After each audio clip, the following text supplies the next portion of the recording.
Tonight, folks, you'll notice the absence of our normal lead-in music. You'll also notice that we're not going into any type of a musical selection to introduce the subject matter of this program as we usually do, simply because I want to devote the maximum amount of time to our special guest tonight, Mr. Jordan Maxwell. Now, I never met Jordan Maxwell in my life until today. I don't really know him personally. I have been introduced to him circuitously through a bevy of my own personal friends, whom after listening to my lectures, after reading my book, realized that Mr. Jordan Maxwell and I have quite a bit in common. And they prompted me, pushed me, you might say, to meet with this gentleman. And I guess that you had the same treatment on your end, didn't you, Jordan? I did, yes. Jordan has a fascinating background. He has paralleled my research in many avenues, in many areas, and has come up with the same conclusions, the same results, the same answers to the questions that I have asked all my life. And tonight we're going to be talking about the answers that he has come up with. But first I'm going to ask him to introduce himself to our listening audience. Jordan? Well, thank you very much for asking me to be here. My name is Jordan Maxwell, as we said. As of 1959, I became very interested in the subject of secret societies and subversive movements. I came about it because of my family. When I was very small, my mother's uncle worked in the Vatican Secretary of State's office as a civilian. And on occasions when he would come back to home to visit, back to this country, he would sit and talk for hours about the intrigue going on throughout the world, behind the scenes of religion and politics, and all the nefarious plans that are being fomented by governments and religion. And I became fascinated with this subject. Since then, I have, as I said, since 1959, I have really delved into the subject myself, and I find the more that you find out about this subject, the more you know how much you don't know, because it is an enormous subject that takes in not only the fraternal orders, the secret societies of Freemasonry, the occult societies going back into the most ancient world, going back to pre-Sumerian, and those symbols and emblems which were used in the ancient world are now even being used in our world, our modern day world, and we don't even realize it. As a matter of fact, things like the oil companies, the automotive companies, the cigarette companies use symbols and emblems, and of course in government, national institutions, educational institutions. Our world is filled with symbols. And symbols are like the letters of the alphabet. If you put enough of them together, they spell a word. And you put a lot of them together, and they tell you a story. The story I am talking about is the secret societies and occult orders that go all the way back into the ancient world, and I believe, and it's my opinion, that they are still in operation today behind our major religions and major governmental agencies. The symbols and emblems you can see with your own eyes and do some research, and you'll find that they go back into the ancient world. Now, we like to talk about that there's a separation of church and state in America. The fact of the matter is no such separation exists. There is a very direct connection between the religious establishment in this country and the political establishment. And as you probably well know, has always been the case. All the way back to the pre-Sumerians, the king was always the mediator between God and man, as well as being head of the temple state. The pharaohs, of course, of Egypt perfected this so that they were both gods and mortals who were ruling the state. The Caesars picked up on this, of course, and it's come down through the ages. And even in our country of America today, we have a direct connection between church and state. And let me draw your attention to this, make you an example here. The churches, when you go into most churches, you will find that there are like 3 tiers high, and then the altar sits on the top tier. The same is true in a courtroom. You go in and to a courtroom, and you'll see that the bench sits on 3 tiers high, and the 3 tiers high has been traced in the reference works of Freemasonry to the first 3 degrees of Freemasonry. That's correct. Yes, and so then you have the priest who comes out, the clergy who comes out with the long robe, and incidentally the reason why clergy always wear long robes is because it's a female garment, and it represents the feminine connection with God, and that's why clergy wear a long robe. It also has to do with when the clergy wears the long robe, the judge, when the judge comes out, he wears the same long black robe. It's the same black robe that you wear when you graduate from university or high school. The black robe is a very important symbol. It has to do with a very ancient cult called the Saturnalian cult, going back into the ancient Semitic world, the worship of Saturn. Black was a color attributed to Saturn, and even today in Islam, in Mecca, in Saudi Arabia, you have this square of Mecca within the magic circle, or within the Masonic circle, and Mecca is black, and it's draped in a black robe. And so this is a world fraternity of secret societies that use the same symbols. But let me get back to the government, the courtroom, and the church. When you're sitting at a church, you of course are looking up onto the altar, and the priest is looking down on you. There is always a fence in the church, and then there's a gate, and only the priest can go through the gate to enter the altar. The same thing is true in a court. There is the fence, and there's the gate, and only the attorneys can go through, and they're called the logos, and they go through and talk to the judge for you. And of course the judge is sitting 3 tiers high, so he can look down on you, and you look up to him. The same symbols which are used in religion are used in political circles. And I am saying, it's my opinion, that what we have in America is a religio-political economic scheme based on a very ancient secret societies and fraternal orders. And until such time as we understand that concept, that things just don't happen. I mean, what was it? Franklin Roosevelt even said, anything that happens in politics, it was planned that way. And until such time as you understand that things are planned in politics, and that there is a rhyme and a reason to things, we're never going to get to the bottom of this. A classic example of what I'm talking about is we here in this country, we hear politicians, the president and the local leaders saying that they can't seem to get a handle on the crime problem, the drug problem, all of the different problems that are facing us as a people, and they just can't seem to get a handle on these things.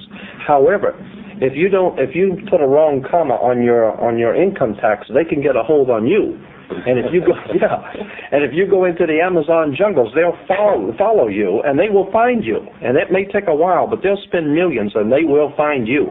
And they will bring you back here, and they will deal with you in public to show the rest of the people that you can mess around with other people, but you don't mess with the money and the government, okay? So the point I'm making is that if they cannot seem to get a hold on crime, but they can get a hold on you, the question should be asked, how is it that a country 50 years ago, which was a lot less sophisticated, got a hold on Adolf Hitler, and he had a standing army all over the world? They can get a hold on the Soviet national economy and destroy peoples and nations all around the world. They can get a hold on anybody they want, except for the drug trade, except for the crime. And I'm saying that the crime and the drug trade in this country are purposely allowed to exist, and in certain cases even promoted.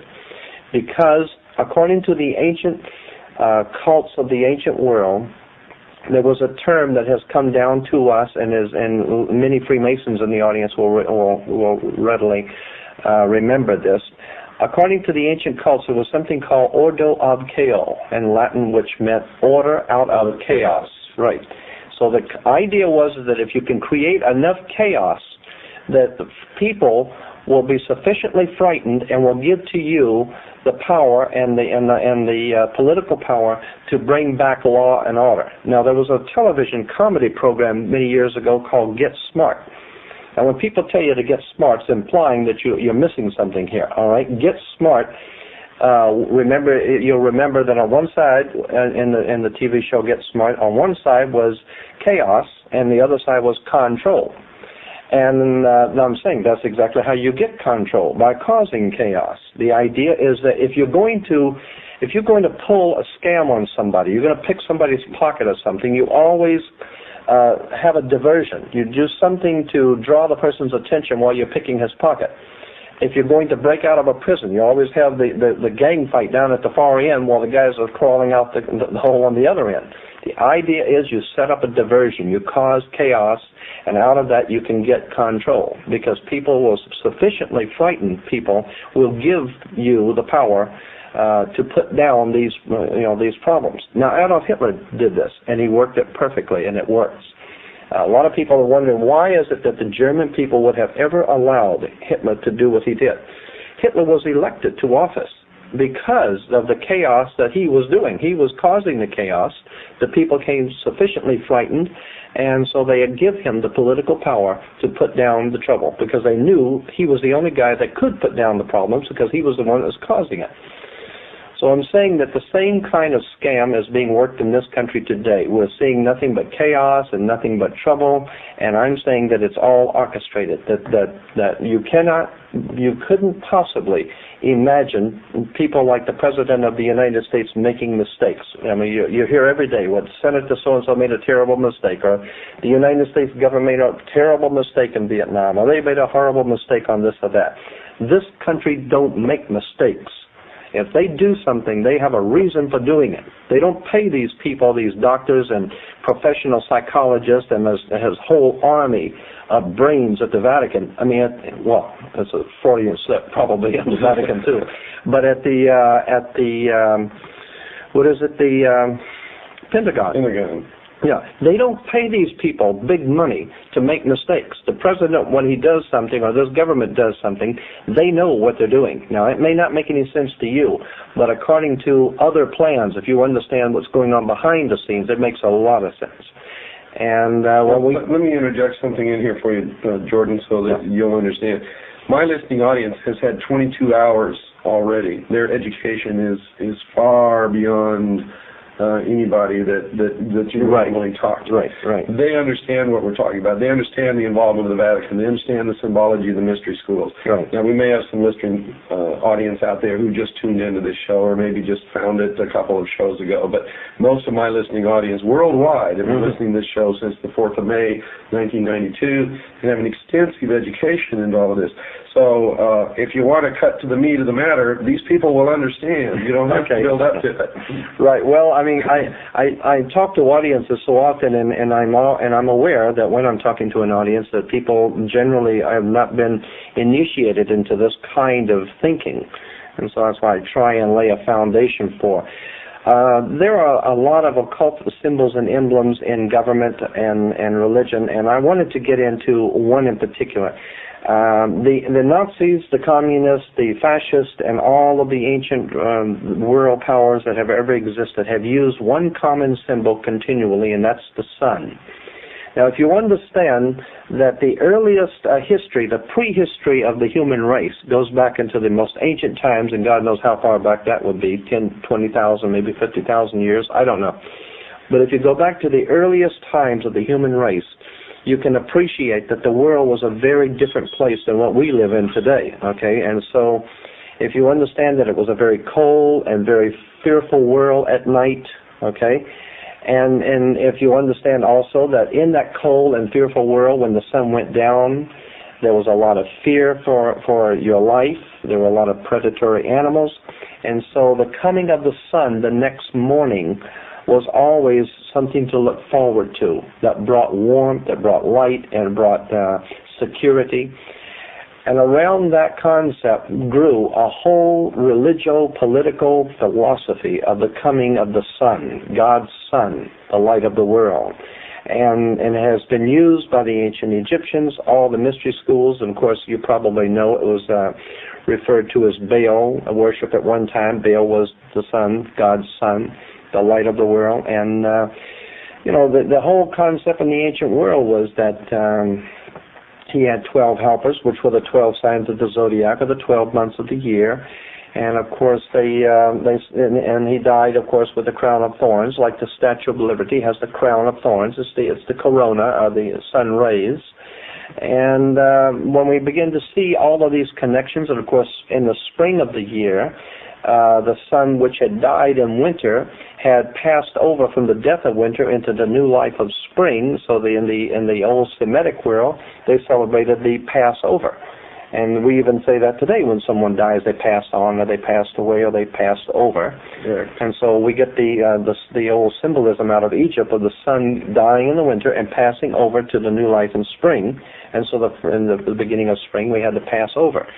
It was an interesting thing, too, about the sun is that the ancient world realized that on the December 22nd, which was the winter solstice, they noticed something interesting on the sundials. And of course, the sundials being round, they could each degree for each day.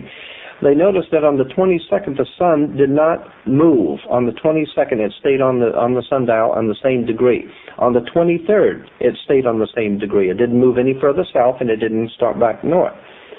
On the 24th, it was still in the same degree on the sundial. It didn't move. So they said, the ancient Egyptians said, anything that was moving and is now not moving is dead. So therefore, they said God's son died and was in his tomb or dead for 3 days. Then on December 25th, anything that was dead and in his grave and not moving for 3 days and now begins to move back to the northern hemisphere, it moved its first degree. So on December 25th, they said God's son is born on December 25th. Now, in the real world, let's clarify something for a lot of people who are listening out there. You're not talking anything about Christmas. You're not talking about what Christians traditionally recognize as, no, I'm getting into the birth of Christ. You're getting into symbolism of the ancient religion of the sun, which was later perverted in Christianity to reflect this in order to capture the pagan worshipers into the Christian church. Absolutely, right. Now, what I'm saying is that December the 25th is not Christ's birthday. No, not at all. No, it's the birthday of the sun. Right. And then, but then when you understand that this symbolism began to be, the ancient peoples understood that the sun was revolved, and it was a symbol of revolution. And today in America we have, or at least in the western part of the United States, we have an oil company called Union Oil. Union Oil has as a symbol a round orange globe with the 76, and of course the commercial says, get the spirit of 76. The orange globe is a sun, because the communists have always used the rising sun. If you recall, on the Soviet National Coat of Arms, is the rising sun that's bringing the dawn of a new day. And the symbology of 76 plugs it into 76, and the 13, 76 is 13. Right, in the order of the trapezoid. And if you figure out the formula of the ancient religion, which says, as above, so below, the creation of this country in 1776 was guaranteed to bring into the world the new man, the illumined man, 3 degrees of 6x or 666. Right. And 8 is the number in the old Kabbalistic Freemasonry in Europe. 8 was the number of new beginnings. And the new beginnings, was 17 is 7 and 1, 8. And 13 was, of course, the old mystic number of God and his 12 helpers, of God and his 12 monks make 13. And so it's also the number of death and rebirth, or resurrection, or reincarnation, depending upon how you look at that. But so once you get into all of the symbolism, you see that there is a rhyme and a reason to all of these emblems and symbols. And something else in relation to word symbols, and God knows we're inundated by innuendos and catchphrases in this country especially. We've been hearing since George Bush made it publicly known, something called the New World Order. I want to clarify something for your audience. They probably might already know this, but Europe has been referred to as the Old World, and anything coming out of Europe is Old World, all right? The Vatican has dominated Europe for about 1,500, 1,600 years. The Vatican has dominated Europe. Europe has dominated the world. There was a religio-political, economic scheme of things. That was the order of the day. The old banking houses of the Roman Empire, the old, what was some of the families? Arius, Copernicus, Pisos. The Pisos family were a very powerful banking family who were the main brains behind. They were the Rockefellers of the Roman Empire. The Medicis. The Medicis, absolutely. And so when you understand that there was a banking, fraternal, religio-political order that operated throughout the world, and the Vatican sat on top of that, and that was an old world order. Now, with the coming of America, of course, America is referred to as the New World, and so what we have now is a New World Order. And that New World Order implies that there is a fraternal order operating throughout the world, operating out of America, that seeks to, it seeks to take the place of the Old World Order and bring a new order of the world. But you must understand that you cannot have a new order or a new building on the same site as an old building. So you've got to get rid of the old order first and bring in the new order. When you get into that, and I'm sorry I'm Got a frog in my throat. That's okay. When you get into that, you get into the symbolism Steven Spielberg and George Lucas bring out about Indiana Jones and the Last Crusade, and of course you can't understand the Last Crusade if you don't understand the First Crusade, right? Or the next crusade. Or the next crusade, which is the real crusade, right? And then from there you get the trilogy of Star Wars, and then the Empire Strikes Back. And of course, New York is referred to as the Empire State. Okay. All right, and so you get the Empire Strikes Back, and then of course, you might know this, that in Freemasonry there is a little ideologue or a little genie-like mystical character, supposedly in Freemasonry, that they said was their mediator between the gods and the Freemasons of the Knights Templars, and that little saint, or that little, what would I say, mediator, in the old Knights Templar tradition was a little short, monster with pointed ears, and his name was Yoda. And you go into the old Masonic literature and pictures, and you'll see pictures of Yoda, because he was a Jedi Knight. And if you understand the Jedi Knights, where it was connected to the old order of the knightshood of the Knights Templars. So what we're talking about here is the Star Wars. We're talking about a spiritual war in the heavens, so to speak. Well, this was a cosmology, a celestial religion, so to speak. Absolutely. They talk about moving on to the celestial sphere, right? When they discuss passing in. That right, and then of course the sun was. Well, the ancient Egyptians said that the sun walked across the sky, so therefore we have Luke Skywalker. And then this comes 1,000 points of light. That's 1,000 points of light, and 1,000-year reign of the Nazi Empire, or whatever. And what we're talking about here is secret societies and their use of symbols and emblems in religion, in politics, and philosophy. And incidentally, when you graduate from university, I meant to bring this out. When you graduate from university, you wear a long black robe. The black robe is, of course, the same black robe that the priest wears. It's the same black robe that the judge wears. All right, because the black robe symbolized it goes back to the old Saturnalian cult, which was pre-Egyptian, the worship of Saturn. And according to that ancient Semitic cult, when you got married, you wear the ring. The ring was the ring of Saturn. The women would show their submission to that god by wearing the earring. That's where we get the idea of the king being crowned. He wears a round crown, or the round circle of the god of Saturn. Saturn, as I said, was assigned the color black, and therefore the black robe is the worship of Saturn, the Saturnalian god. What was I going to say about? Oh yes, and when you graduate with the square mortarboard. The square mortarboard is always the symbol of the brick masons use the mortarboard.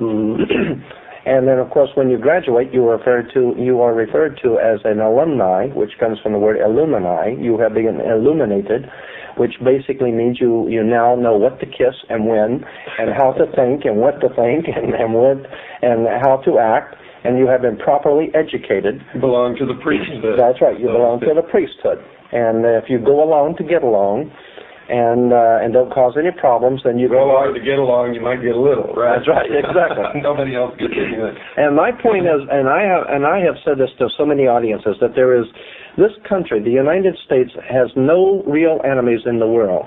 After the Second World War, especially, is that true? Well, every enemy, even before the Second World War, the enemies that we've had have been creation. That's right. We created them. Absolutely. Right. But there is one legitimate, believable enemy that faces America, that the powers behind the throne in this country, in America, are truly afraid of. And this is legitimate. They are totally frightened to death of us, the people, because they realize if the people ever wake up, something that Joe Kennedy was quoted as saying, something to the effect of, beware the American conscience, because if they ever wake up and find out what we're doing, it's going to be hell to play.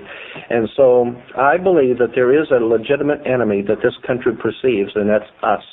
People who think too much, people who read too much, and people who talk too much. But that's always the case, though, Jordan, because we know that what's coming is going to be a socialist state. Oh, totally. Every time socialism has won anywhere, the first thing that they've done is that they have literally perverted the intelligentsia, which has brought them to power. And then the first thing that they did is kill the intelligentsia. They killed them. Absolutely. And the intelligentsia aren't very intelligent because they haven't learned this yet, because they're still doing it. But the more we change, the more we stay the same. That's right. We'll come back to that in just a few minutes. Folks, I hope you're paying attention to the show, because Jordan has an awful lot to say, and you can hear that he's right in tune with what we've covered before. Don't go away. It's time to take our break. We'll be right back after this very short pause. Jordan, can we talk about some of the symbols, the symbology that people are going to run into in their everyday life as they go about their business and maybe haven't even understood what these things mean?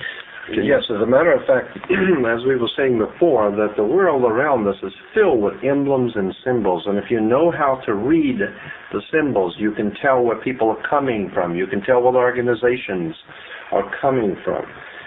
For instance, in Washington, D.C., which is a very interesting place, you have the Washington Monument, which is, of course, the Egyptian obelisk.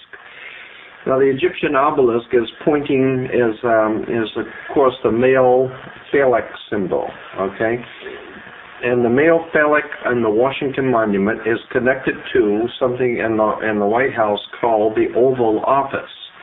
And when you understand the male phallic with the female oval office, you're talking about the coming of life, and that's the life of the nation. You have the Pentagon. The United States Pentagon comes from the five-pointed pentagram. If you take the arms off of a five-pointed star, which has been used in devil worship and satanic worship for thousands of years, if you understand, you take the arms off of a five-pointed star, the interior of the star is called a pentagon. And so we have a United States Pentagon, and of course the Pentagon is used by the Chrysler Corporation as their symbol, the Pentagon. Why? Because Chrysler was the company that was chosen to make the military hardware for the United States, and they had the contract, so that's why they still use the Pentagon as their symbol. And on the back of the dollar bill, of course, we don't want to forget that, because the dollar bill is crammed filled with symbols. And Roosevelt, Franklin Delano Roosevelt, said that the reason why it was all these symbols were put on a $1 bill is because he figured that all over the world, people, no matter how poor you were, you would have in your hand the almighty dollar. And if you have in your hand the $1 bill, then you have in your hand all of the symbolism of the secret societies and the occult orders. Of course, on the left-hand side of the back of the dollar bill, you have the pyramid. Now, you've got to ask yourself, why would you have an Egyptian pyramid on an American dollar bill? And then you will see the letters Annuit Coeptus over the top of the pyramid. Annuit Coeptus in Latin means our enterprise is now a success. Our God has favored our enterprise. The enterprise, of course, is on the banner beneath the pyramid, which is Novus Ordo Seclorum, which is the new order of the world, new order of seclorum, and that's where we get the word secular, anything that's worldly. So now we're talking about a new world order on the bottom of the pyramid. You will find that the pyramid has 13 layers, and there are 13 letters in Annuit Coeptus. And then if you go to the right side, you'll see the seal of America with the eagle. And above the eagle, you'll have 13 stars, which stand for the 13 colonies originally. But the 13 colonies and the 13 stars go back to Jesus and the 12, because they're moving in on and using the ancient societies are moving in on the teachings of Christianity, imposing themselves under the 13 being Jesus and the chosen 12. Then you've got the 13. Let's see, on the right hand side, you've got on one side of the eagle you have the 13 leaves and the 13 berries and the 13 leaves, and then on the other side you have the 13 arrows. Everything is done in sequence of 13. Of course, on something else I wanted to bring up while I'm thinking about it is that so much of what we have seen in movies and television are symbols. Are you aware that I have been talking to some doctors in Los Angeles who have been doing some research on this, and I find it to be absolutely fascinating that many of the gangs, the Latino and the black gangs in the major cities across America, their graffiti that they are spraying on buildings, their graffiti are actually Masonic emblems and Masonic seals and symbols. And I have seen a whole collection that these doctors have. These are medical doctors, but they are interested in this subject. And they have been collecting hundreds of pictures of graffiti and showing the research into the ancient secret societies. And there's no way that these black and Latino gangs could know these symbols. There's definitely a connection between the gangs and some sort of a higher orchestrated mind behind the warfare going on between gangs.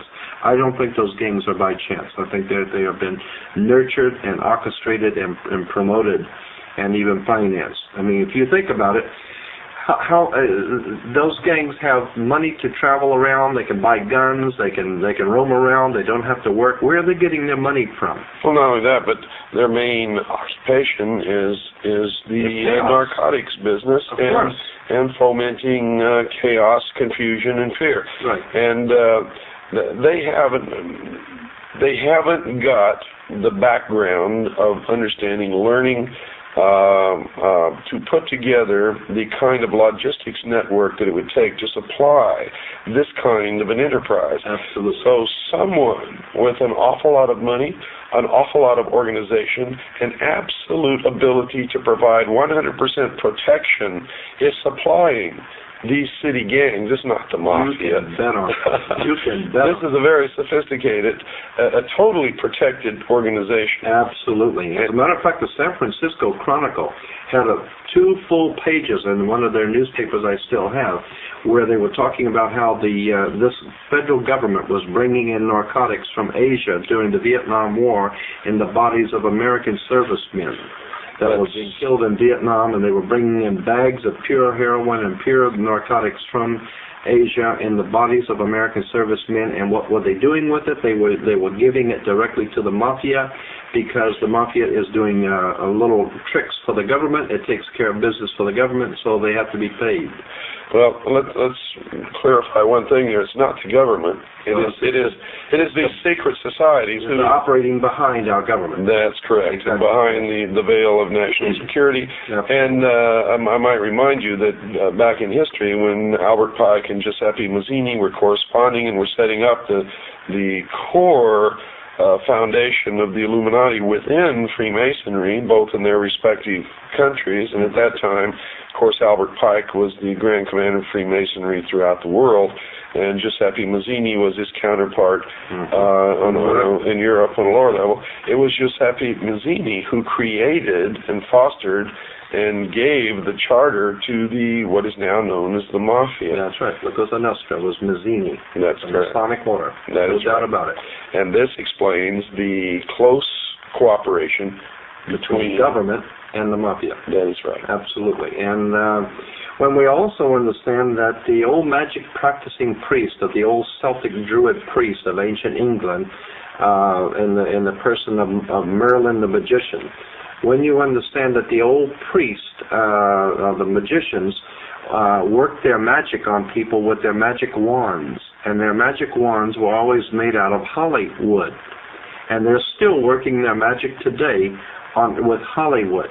If you understand how we are being manipulated, we're being programmed, Hollywood is nothing more than an instrument in the hands of the secret societies. And in Los Angeles, anyone who knows anything about the motion picture industry knows that the real bosses are in New York and back east. Nobody makes any decisions here in Los Angeles. Those decisions are made by some very powerful people behind the scenes in New York and upstate New York. And we're not talking about just Hollywood. We're talking about the media overall, in general, right, including print, television, radio, right, the whole works. And specifically, what we're looking at is a very sophisticated method of manipulation and brainwashing. Exploitation. Correct. Absolute exploitation of people's ignorance. Somewhere along the line, and as I said to you before a few minutes ago, the greatest enemy this country will ever face, the people who are behind the scenes of government in this country, their greatest enemy is you. you who think too much. As a matter of fact, there was a movie, there was a motion picture called, what was it, a few years back, called Network. And in the movie Network, at the end of the movie, the star was a newsman, and he said something to the effect that you don't have to worry about America being destroyed. America's not going anywhere because we feed everybody. So if we go, the whole world goes because we're feeding everybody. But there is something that is lost forever. There is something that it has gone and is legitimately lost, and that is your freedom as an individual human being to be free, to do your own thinking, to be your own person. That is lost. You have been taken over and you don't even know it. And he said, and the reason why is because you don't read, you don't think, you want to be entertained by Bugs Bunny and Big Top Pee-wee. All you want is your recapable tires, like he says, and all of your creature comforts, and you don't want to put yourself out, and so consequently, karma, the law of karma, cause and effect. You have not defended your freedoms, and if you don't defend your freedoms, then you're right. Then you don't have any. That's correct. Now, let's go back to this symbology. We're talking about on the back of the reverse seal of the United States of America. Right. We see at the top of this pyramid, which, by the way, does not have a capstone, we see an eye surrounded by rays, right. And this eye signifies, really, in the beginning, signified the sun. Yeah, Horus. And the god of the sun. That's correct. And we see that same symbol as the insignia for CBS. Mm-hmm. CBS, that's right. And we also see in the NBC peacock a tail, and each feather of the tail has an eye on it. And we also see the symbol of one of the information computer networks, America Online, is the pyramid with the, again, all-seeing eye. We see the symbol of Prodigy, which is another computer information service, which has as its symbol the pentagram. And by the way, folks, there's been a lawsuit brought against Prodigy because it has been discovered that as you sign on to the Prodigy computer bulletin board database system, built into the program that they send you so that you can sign on to this system and use it, is a method whereby they actually read the information on your personal hard drive, on your personal computer. And I don't know where that goes or what they do with it, but there has been a lawsuit that's been brought against Prodigy for they've been caught in the act, is what I'm trying to tell you. And it's in court right now. We'll let you know how that's resolved and what happens. But I will tell you, if you're signing on to some of these national computer information database systems, there's a good chance that you're the one that's being that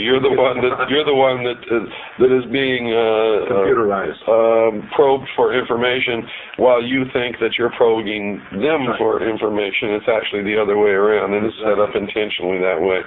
I had an interesting conversation with a very high-ranking rabbi in America about 3 or 4 years ago.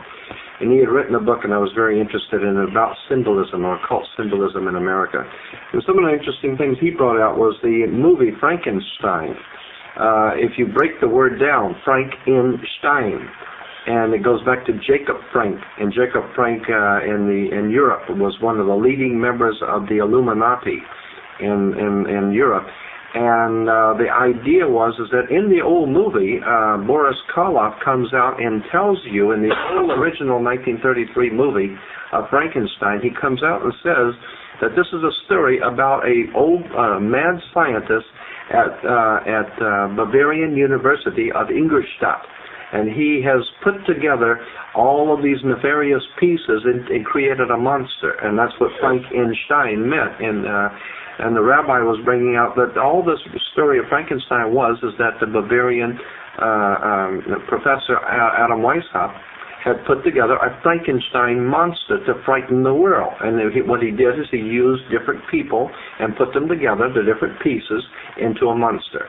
And so Hollywood has known these stories. Hollywood is totally aware of all of these symbolism that's behind these stories. And so I'm saying there's no way we are going to remain a free people without facing the facts that it's an educated electorate. We love to go around talking about how we have the right to elect. Boy, in America, we have the right to elect, but we don't have the right to select. That's what the problem is. So without education, without knowledge and understanding, which comes from many hours of study and listening and understanding and researching on your own, we're not going to remain a free people. And that's really the key, is not to believe anything that you hear from anyone, including me, including you, absolutely, including their own mother. People have got to learn to start digging up and researching and studying. All on their own. Absolutely. And then you will make it your own. Then you will finally see how we have been had as a people. And believe me, we are in serious trouble because the secret societies, even the Masonic orders today, when I have asked these Freemasons, who is it that is actually running your organization, they will tell you that they have a name for them they call the hidden masters. The hidden supervisors. The hidden masters. And it's always 9.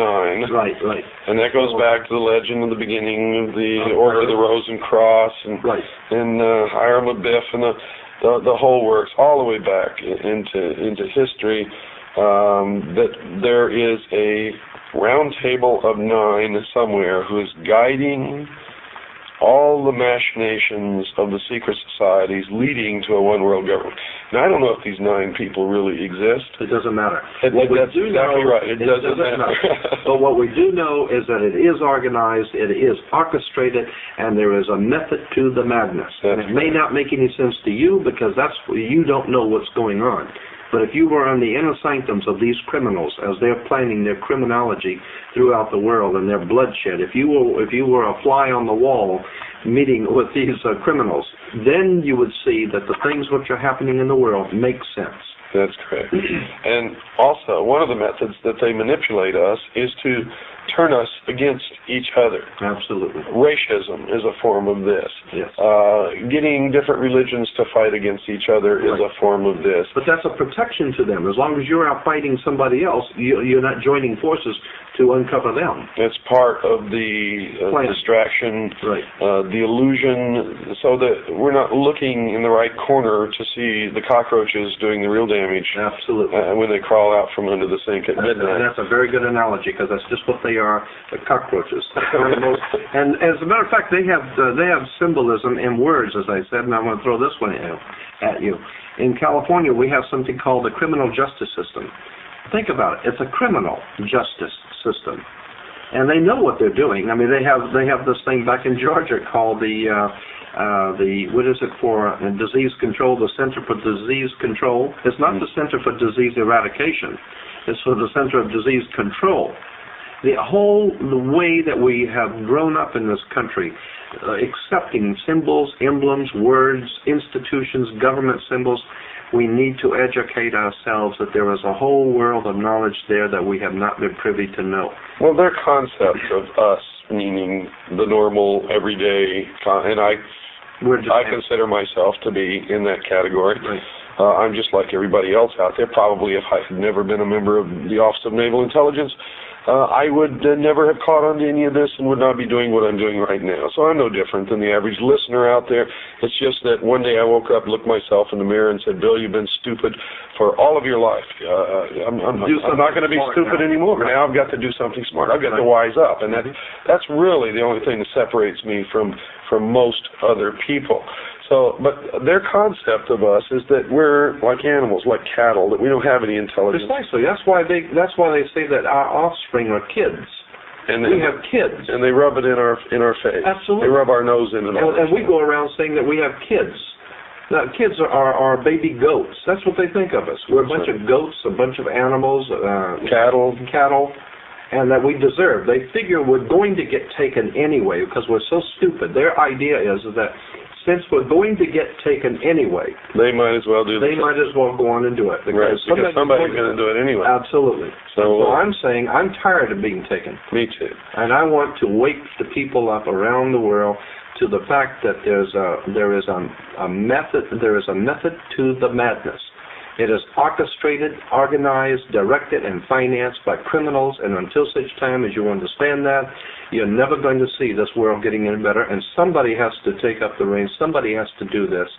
And we're putting our lives on the line by doing this, but at this point, I don't care anymore. All I want is to see this master conspiracy uncovered. I'd like to see all of this stuff uncovered for the first time, And that's exactly what the people behind our government do not want. They don't want the people to wake up. That's why they give you plenty of liquor stores, make sure you got plenty of booze and plenty of alcohol and plenty of entertainment. And plenty of dope and plenty of football games. Right. And this is all the concept of the old Roman circus. That's it. When the emperor didn't want you to see what he was doing, he would give you bread and circuses. Entertainment. That's right. Wine and on your way out. So, folks, I'm going to quote from Chapter 1 of my book, Behold a Pale Horse. I want you to remember this because this is their philosophy. A nation or world of people who will not use their intelligence are no better than animals who do not have intelligence, and such people are beasts of burden and stakes on the table by choice and consent. Now, if you'd like to write to Jordan Maxwell and ask him for further information or just send him your thoughts and ideas on this program, you can do so in care of Jordan Maxwell, Post Office Box 7442, Burbank, California, 91510. Once again, now write this down. If you don't have a pen and paper, you better get one quick. And you know you should never listen to this program, the hour of the time, without pen and paper, because you're going to get caught with your pants down every time. The name, once again, is Jordan Maxwell.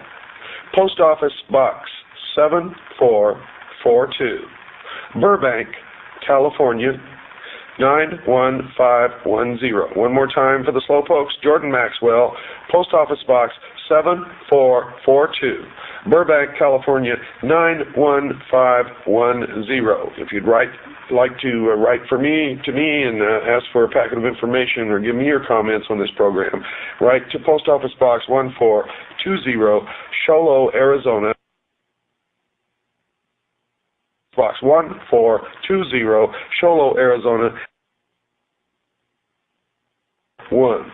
You know, we've done, I guess tonight makes the 23rd hour of programming on the mystery schools.